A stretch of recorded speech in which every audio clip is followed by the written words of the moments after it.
Good morning, everyone, and welcome to the Be Future Ready webinar series. This webinar series is designed to provide you with valuable information on a range of different topics to support you when thinking about your future and the potential career pathways open to you. So today marks our 5th webinar, and I'm delighted that we've got James Hopkirk with us today.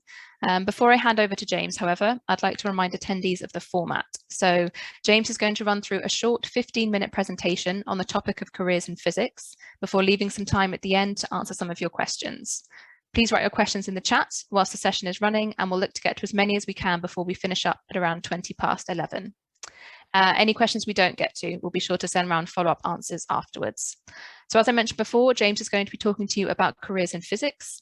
James is a communications consultant, content manager, and digital producer at the Institute of Physics.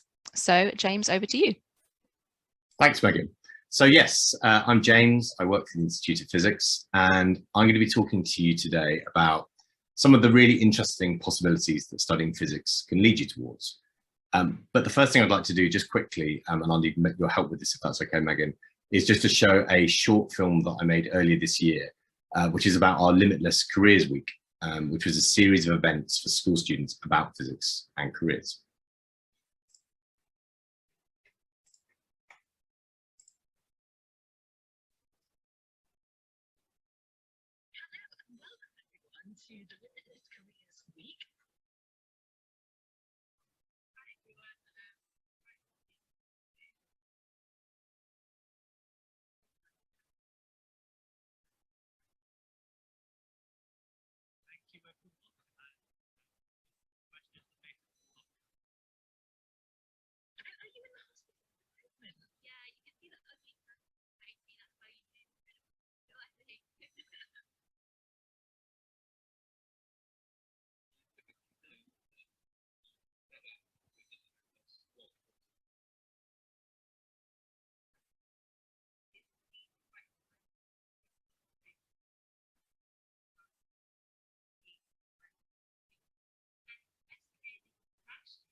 Thanks, Megan.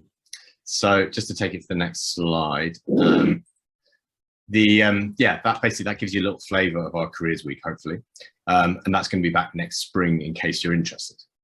I'm going to very briefly introduce myself before introducing you to a series of very interesting people that I've been lucky enough to talk to. I'm the content manager at IOP, and I am not a physicist. What my job entails is meeting and interviewing physicists and people studying physics all over the UK and Ireland. So that means writing interviews, making films, podcasts, things like that. And over the last 3.5 years, I've interviewed maybe 100 or so people for IOP, and that's why I'm talking to you. Not because I'm a physicist, but because I have a very broad view of the options that studying physics can open up. I meet people who are studying physics at school, who are doing apprenticeships, who are studying at university, doing PhDs, and also working in industry. And that's from early career physicists right up to Nobel Prize winners. When I'm interviewing them, what I'm focused on is their careers, how they got to where they are, what drives them, and perhaps particularly what advice they have for young people following in their footsteps. So today I've picked out 6 people who I'm going to talk to you very briefly about to hopefully give you some sense of where physics could take you.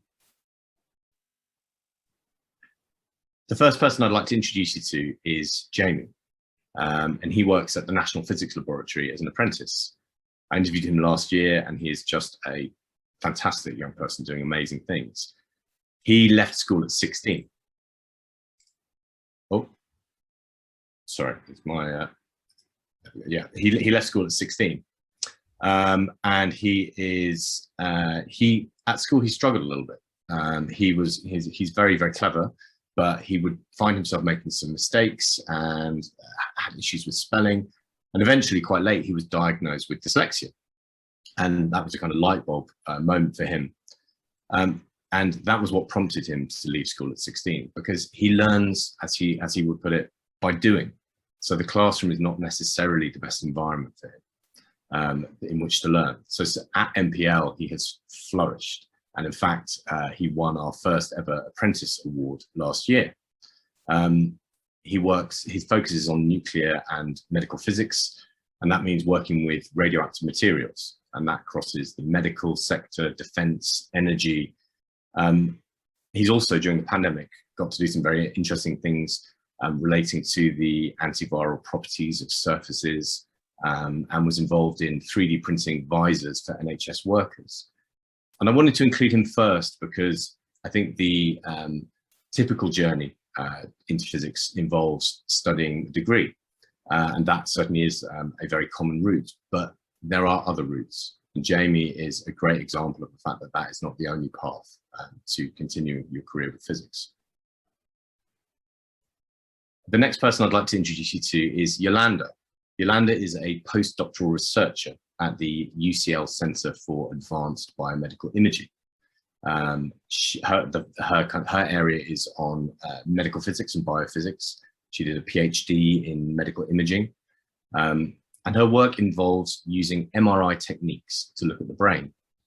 Her focus is on neurodegenerative diseases, and specifically Alzheimer's, and trying to pioneer new techniques for early detection.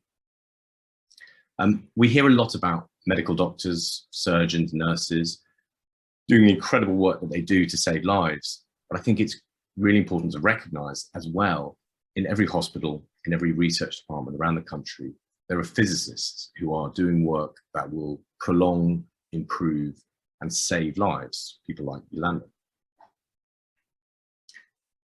Then we come to Owen. Owen is the CEO of a company called Slamcore, and his passion is robotics and artificial intelligence. He studied physics at Bristol, then did an MSc in Innovation and Technology Management at Bath. He's worked at the Ministry of Defence. He helped set up the Dyson Robotics Lab. And today he designs systems to help robots navigate the world. So he doesn't build robots, but he helps companies that do build robots with software that enables their robots to be able to do their jobs. He's very passionate and positive about the impact that the robotics and AI are going to have on our world and dealing with some of the biggest challenges that we face. But he was also talked about the fact that this is a massive growth area.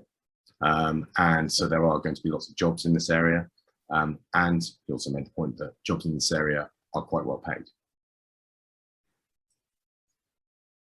Next we have Claire, Dr. Claire Burke. She's the most recent person that I've met and interviewed. And she has had a very interesting career journey. And the reason I wanted to include her is because her career has been varied. She started out as an astrophysicist, studied physics and then specialized in astrophysics. But today is working as a climate scientist. She was very honest and talked about the fact that whilst she could tell a story that makes it sound like that was all very carefully planned, as with a lot of careers, it wasn't. It's just that she used her skills that she'd learned while studying physics to move into a new field. And that is something that is, eminently possible. Today, she's working on flood risk modeling, looking at extreme weather events, as we've been seeing a lot of, and the risk to towns, to new builds and things like that. But in the past, she worked on something fascinating where a project that she and her colleague called Astroecology, where they used drones to track animal populations. The ecologist was struggling because drones and cameras didn't really work.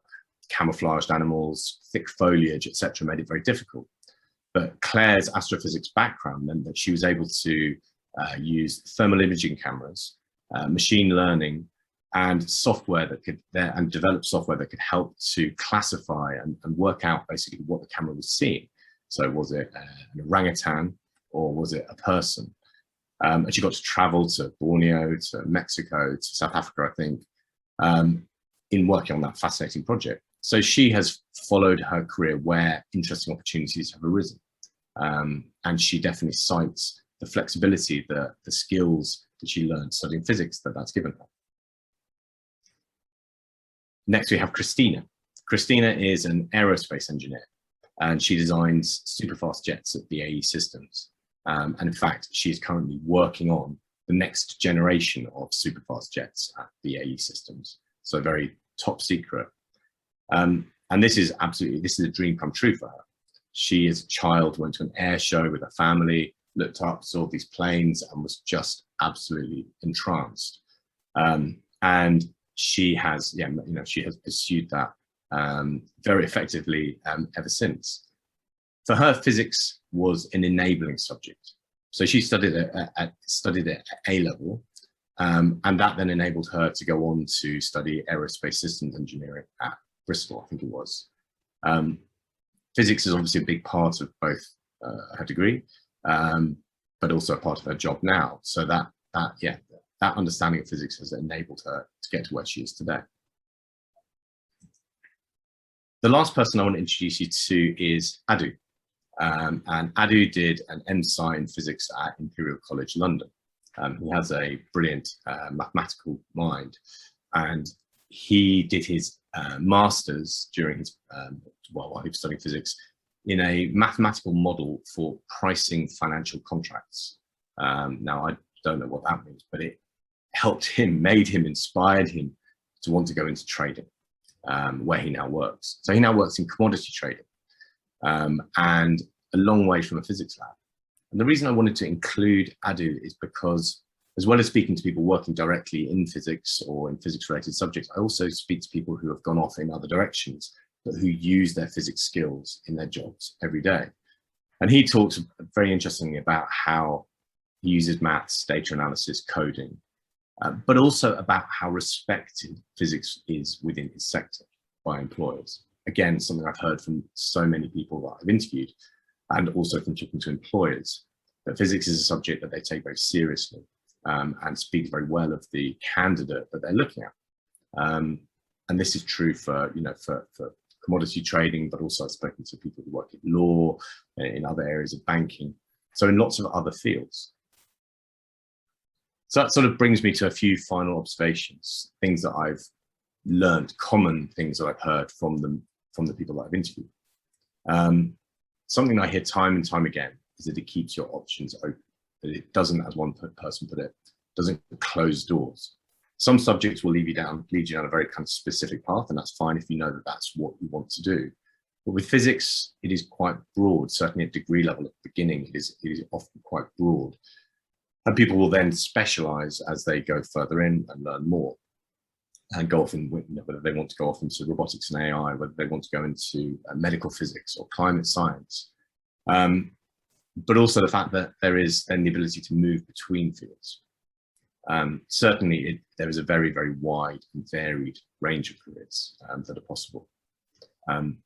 It teaches some very valuable skills, as I mentioned in relation to Adu, but coding, data analysis, and machine learning and things like that. These are things that are hugely valuable in many, many fields. And it is respected by business. It is respected by employers. That's something I've heard time and time again.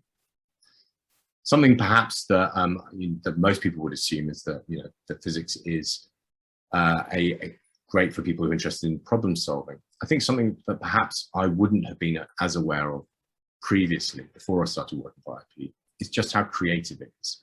So the people I've met and talked to are very, very creative thinkers, people who come up with amazing ideas and then test those ideas. So I think it is a very, very creative subject as well, in a way that perhaps I didn't appreciate before. From working on our Limitless campaign, where we are trying to increase the number of people studying physics and working in physics from underrepresented backgrounds, the message that I've heard time and time again from people who have been perhaps put off from studying physics is that physics is for you if you want to study it. And you shouldn't let anybody tell you that it isn't for you. If you want to study it, you should. The genius stereotype, I think, is very unhelpful. There are geniuses in any field. There are the kind of, there's the Big Bang Theory type stereotype. But actually, the vast majority of people that I speak to are people who have not necessarily immediately excelled at physics, people who've had to work very hard, but because of their passion, because of their interest, that has sustained them, and it will sustain you as well. So I would ignore that genius stereotype. The vast majority of people working in physics are just people who are very interested in it, and they're very passionate about it. The final point I'd make is that physics is a subject that you can make a difference with, whether it be in relation to healthcare, in relation to climate, in relation to technology that's going to make our lives easier and better. It is a subject that enables you to do meaningful things and to make a difference to the world around you. That's my final slide. Thank you very much. Whichever direction you go in, I wish you lots and lots of luck. If you are interested in physics, I would look at iop.org/careers, which is a section of our site that I oversaw the building of, and lots of the interviews that I've done in there. And equally, you can look at myphysicscourse.iop.org to see some of the kind of subjects and courses that you could study physics beyond the age of 18. Thank you.